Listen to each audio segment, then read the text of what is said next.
said it's on about Good. operation. So,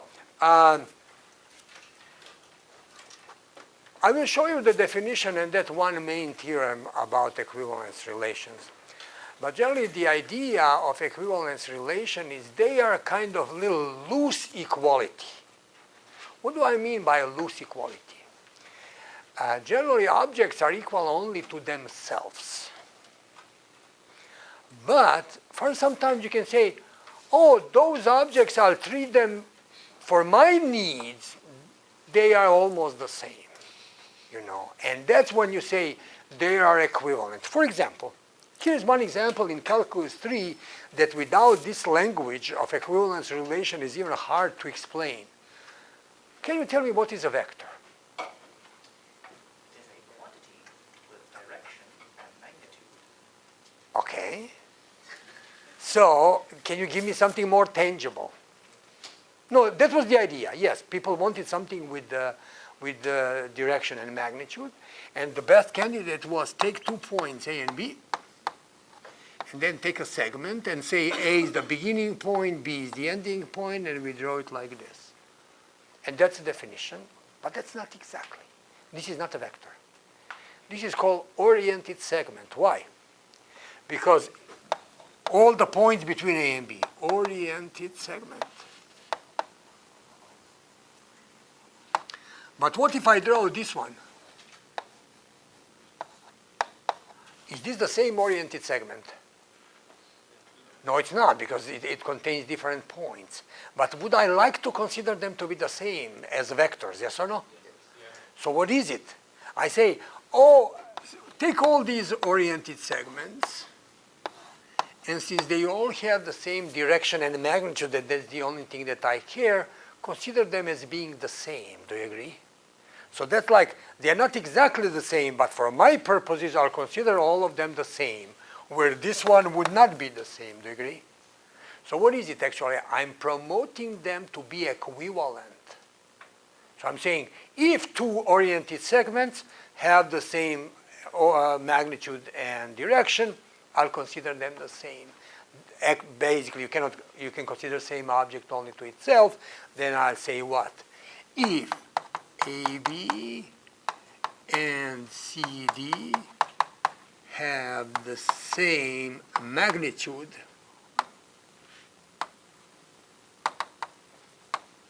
and direction,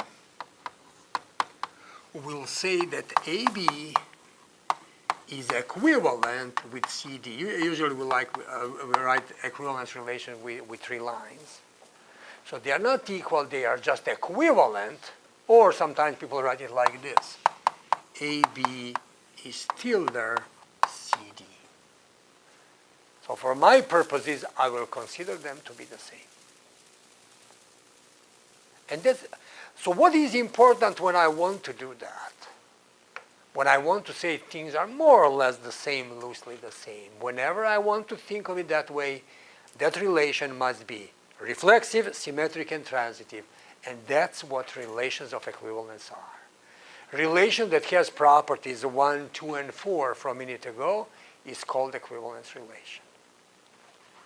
And then whenever you want to disregard something and just emphasize similarities between some objects, that's how you define an equivalence relation. So definition, so this is motivation where we come from. So definition is, so I still didn't tell you what is vector, but I'll tell you in 10 minutes. So vector is,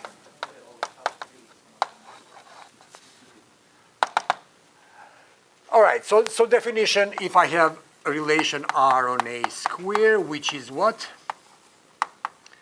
A reflexive, symmetric, and transitive, then I say R is an equivalence relations.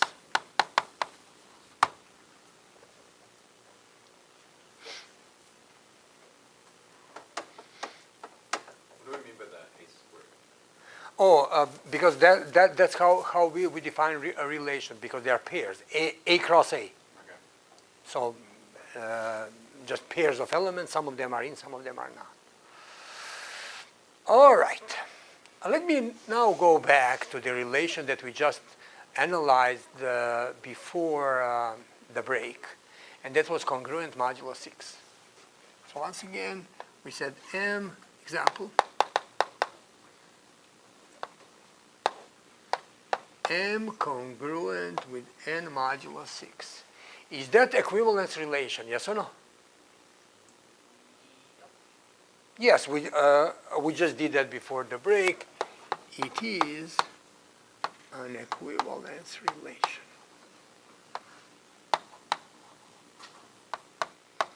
But not only that, there is something that's very special about it. But I'm not going to mention it yet. Let me do another example in parallel, but simpler one. I will draw one relation, and I will ask you if it is an equivalence relation.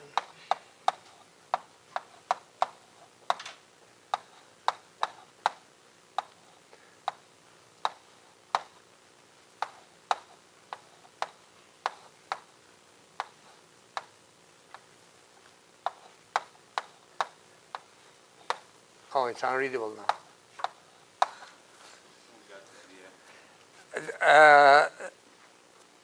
What happened here? How many elements do I have? 6.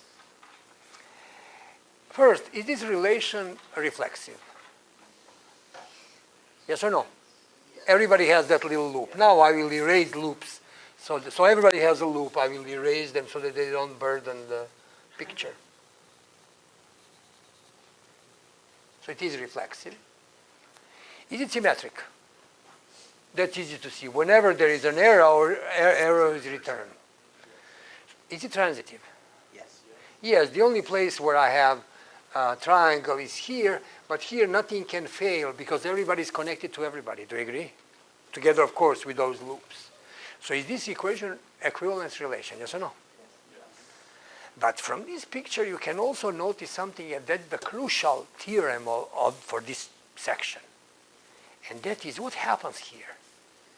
Do you see that there are those clusters or islands of communication? Do you see that? Who is the first cluster? Who's the second cluster? And the last one is a lone F. Those are called equivalence classes. So in one class, I can call it, this is class of A, of B, of C. They're all representatives. I'll just say class of A is what? ABC. What's class of D? Can I also call it class of E? Yes or no? There's nothing special about E. And then class of F is what? F alone. So what happened, something related to your quiz that you just did a minute ago. This equivalence relation made the partition. Do you agree that we have a partition? How many of those clusters do I have? 3. And what happens? 2 things from the cluster communicate fully. 2 things outside from different clusters have no communication at all. Do you see that? And that's actually a property of all equivalence, of all relations of equivalence. So what is it? So this is what I want to emphasize here. I will do more writing at the end and formulate theorem and maybe fix the notation, but I want to see if that same property happens here. But what happens here? Among the integers, I have infinitely many numbers, so I won't be able to draw them all, but I hope we'll get some idea what's happening. Here is 0. Okay. Who is 0 related to? Is 1 related to 0? Modulo 6. Subtract, divide by 6, not divisible. 1 is not in the same cluster. So let's see who is in the cluster of 0. Who is in the cluster of 1? What about 2? Is 2 in one of those clusters, or 2 is a new cluster? New cluster. That cluster, more official term, is class of equivalence. But doesn't matter. For now, it's good. What about 3? New cluster again. Try, subtract, it's too small to be divisible by 6. Who's next cluster? Still too small. Who's next one? 5. Next one is 6. But 6 is already in one of the established clusters. Where is it? With what? 0. Who else is there, by the way? 12, and who else? 18, and a negative 6, and negative 12. All the numbers divisible by 6 are in this cluster. Do you agree? Who's in this cluster? 1, who else? 7, all numbers of which form? 6k plus 1. So 1, 7, 13, negative 5, negative as well. So here are the numbers of the form 6k plus 2, which would be 8 and minus 4 and 14. And then what? 3 and what? 6 is 9, and minus 3, 15, and so on. 4 will have 10 and minus 2, and so on. Then here will be what? 11 and minus 1 and minus 7. Is everybody here? Can you think of a number? If I give you any number, 7,395, are you sure that it will belong to one of these clusters? Can you give me a short proof? Quotient remainder theorem. If you take that number and divide by 6, what are your possible remainders? 0, 1 through 5, whatever. Actually, you go into a class where your remainder is. Do you agree? So what's happening? The whole integers are divided into these clusters. How many clusters are there? 6. No, every cluster is infinite, but how many clusters are there? 6, because 0, 1 through 5. And generally, we have the same situation, although much richer clusters. Again, this equivalence relation broke integers into 6 clusters. The most famous cluster is which one? Even and odds, don't you agree? That's modulo 2. There are 2 possible remainders. The number is either even or odd. Here, there are 6 possible answers for a number. And once again, we saw with equivalence relation, we saw that set gets broken into clusters. Let me mention something to have a preview for Monday. These clusters are even nicer than all the others. What is it? They are even algebraically nicer. What is so nice? What we'll do on Monday, we'll start doing algebra between the clusters. And algebra looks like I'm doing with big objects. Can you add this cluster and this cluster? What's that? You'll get a different cluster. Yes, but which one? Because who knows, maybe, do you want me to take 4 and 5, or 10 and 11? Or it doesn't matter?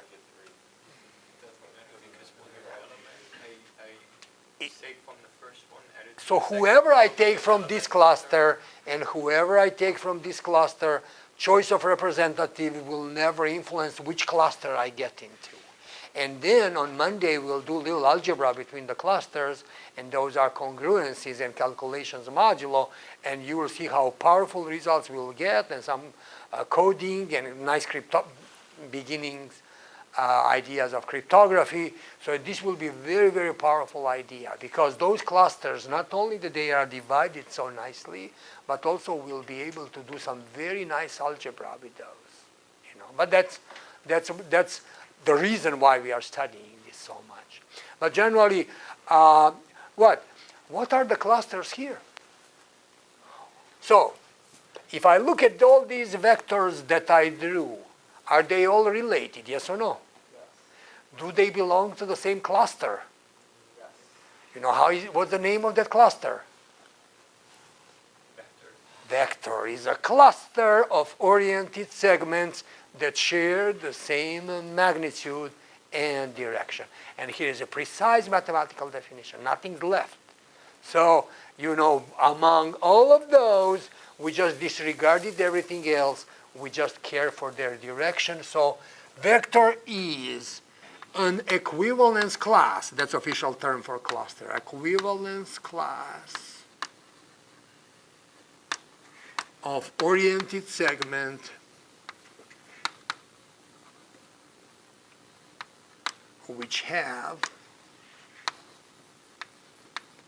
the same magnitude and direction.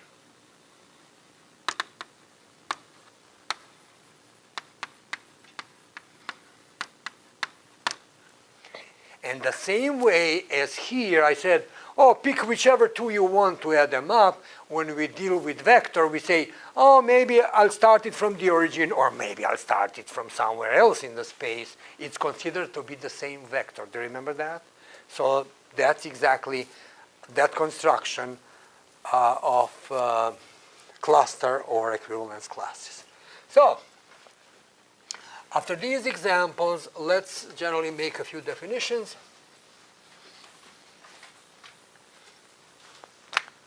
So definition.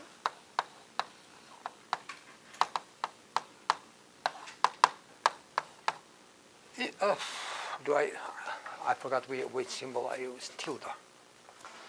Tilde,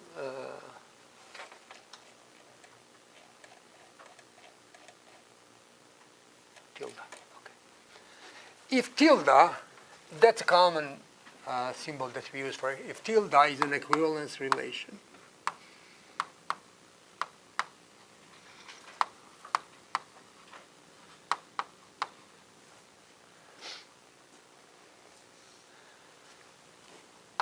and an equivalence relation on a set A,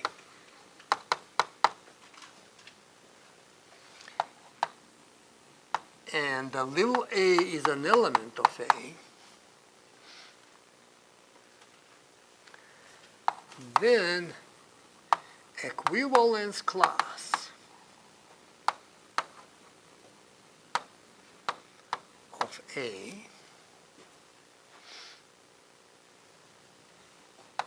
is the following set.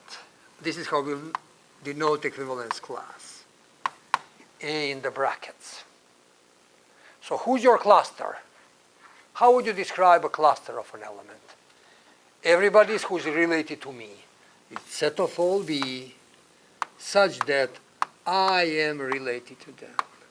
So my cluster is everybody who's related to me, like my social network, something like that.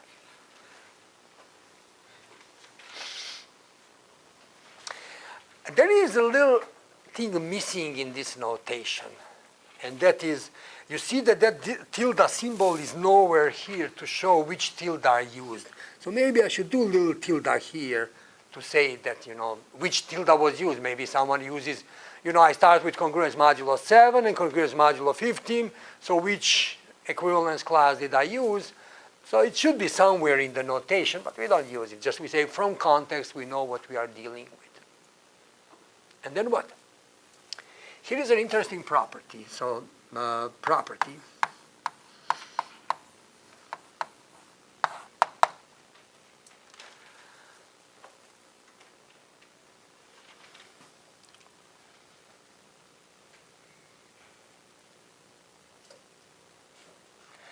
The set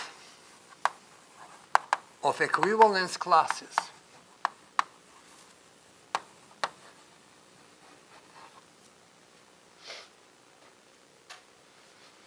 which is, by the way, here's how we usually call it, A/tilde.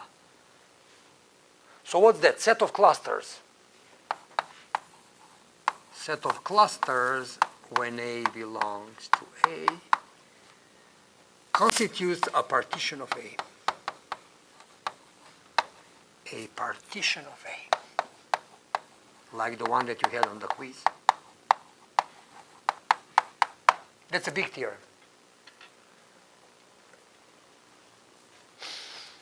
What did I say here? With the short word partition. What we said here, look at the clusters. Do clusters ever overlap? And do they exhaust the whole set? Is anyone outside of all clusters? And that's what this word says. You remember what partition means? Like states in the country. So there's no overlap between the states, and they cover the whole country.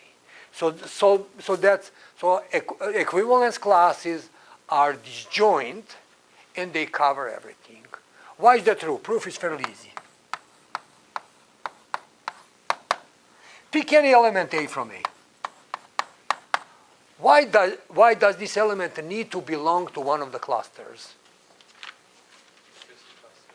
Everybody belongs to which cluster? to his own cluster. Don't you agree? Is everybody, so what? Let A belong to A. Is A related to itself, yes or no? By definition, that means that A belongs to its own cluster. So if everybody included in one of the clusters, yes or no? Yes, in its own cluster. So that's checked. So that's why the union of all the clusters is this whole A. You don't have to write this. Union of all the clusters is the set A. So that means they cover everybody.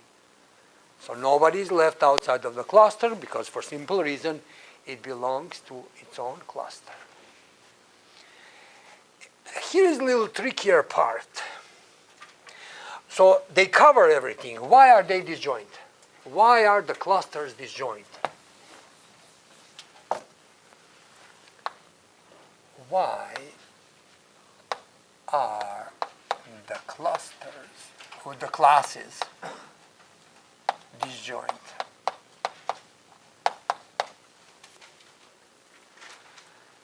Can we say that every class is disjoint from every other class? From every other class? Is that what we are saying? So what are we saying, basically? What say? No two numbers are equivalent. No, there are. You have tons of elements. Yeah, but No two numbers from different classes. So generally, why are the classes disjoint? So that means if I have class of A, intersection class of B is empty set. Is this what we are trying to prove? yes. Be careful. If you write this, you're going to get into something strange. Why? Because if I want to prove this, then I would prove that class A intersection itself is empty, which is a nonsense.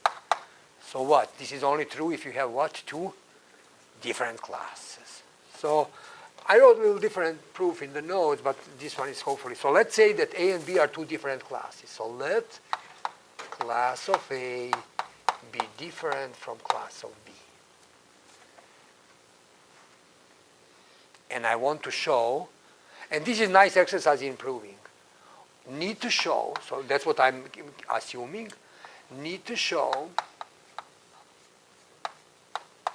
that A intersection B is empty set.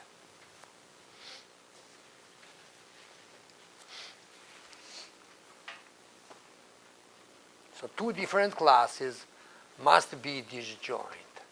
And here is a nice exercise in our logic that we had in the beginning. So what? We assume that they are two different classes. And I'll argue by contradiction. So assume that they are different classes, but still what? Their intersection is what? Non-empty. So argue by contradiction. So I'm assuming that there is something like this, that two different classes have little overlap. But then what? How will I reach the contradiction? If there are two different classes, could A and B be related? No, because B would belong to the class. So if A is different from B,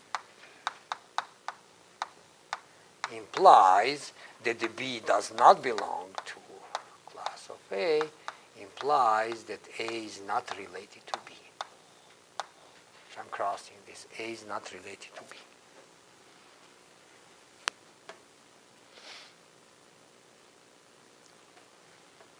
There is here, here I skipped a little bit.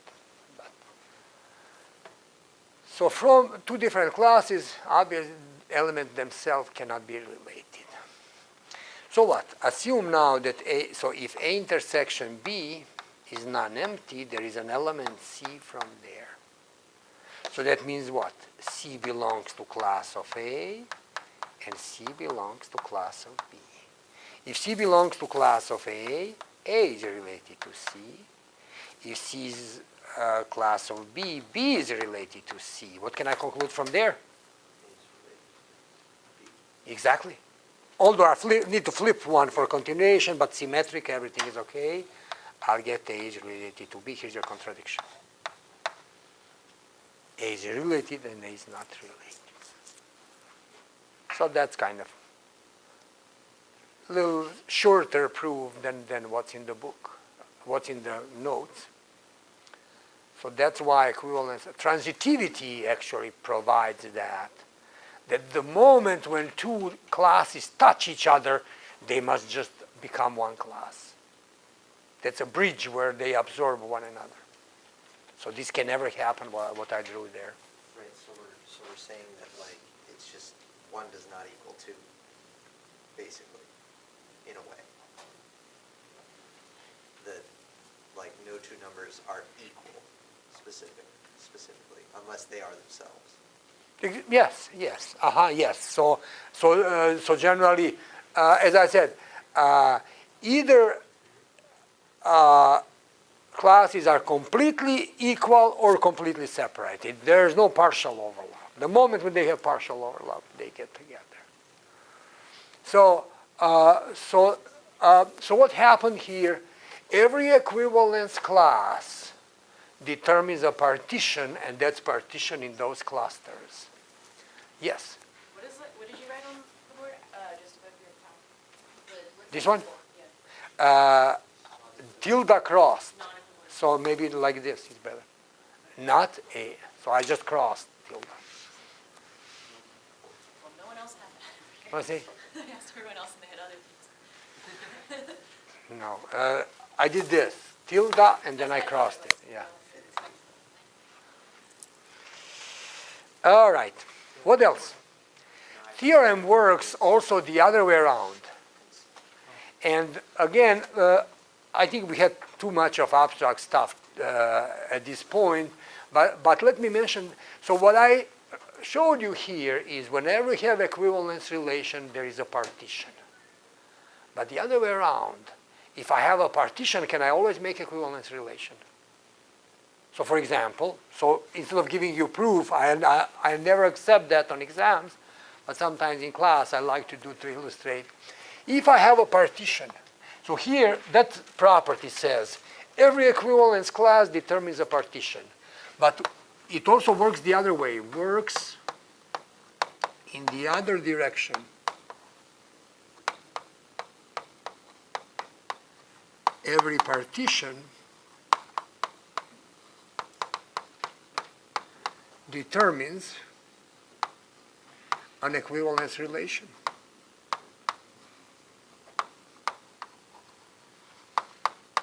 Why is that true? Because here it is. Imagine I give you a certain partition. 1, 2, 4, 6. I'll do 3 and 7 here and 5 here. Do you see a partition? I divided my country 1 through 7 into 3 states. And can you make an equivalence relation between these objects that actually follows the lines of this partition? Yes or no? Would 1 and 2 be related in your relation? Yes or no? Why? Because they are from the same state. It's like state mates, you know. So if you are in the same state, you are related. So 1 will be related to whom? To itself, 2, 4, and 6. What about 2? To itself and all the other guys. So generally, 1 will be related to 2, 1 will be related to 4, 1 related to 6. They will all be related. So 1, 2, 4, and 6 will have all the possible connections. So here is an equivalence relation. What about 3 and 7? Would they be related among themselves, yes or no? And then who else is related to itself?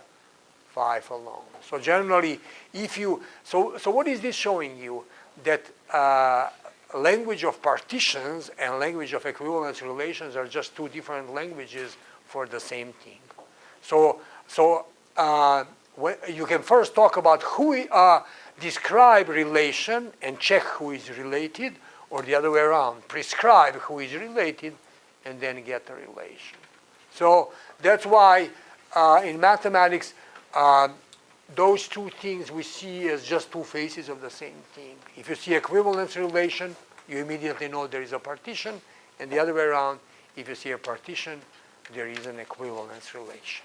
And that's that main theorem about partitions and equivalence relations. Let me show you the theorem in its more kind of abstract and setting. So here it is. So first theorem says, if you have a set and an equivalence relation, then the equivalence classes form a partition. But then, before that, I proved if you have a partition, so here, no, again, I gave the example, if there is a partition and you define a relation among the elements that are in the same set, that will give you an equivalence relation. All right, so that's where we have hopefully introduced the language for these equivalence relations, and then we'll do some algebra between them on Monday to see what can we conclude about the remainders using this algebra, and those are congruencies.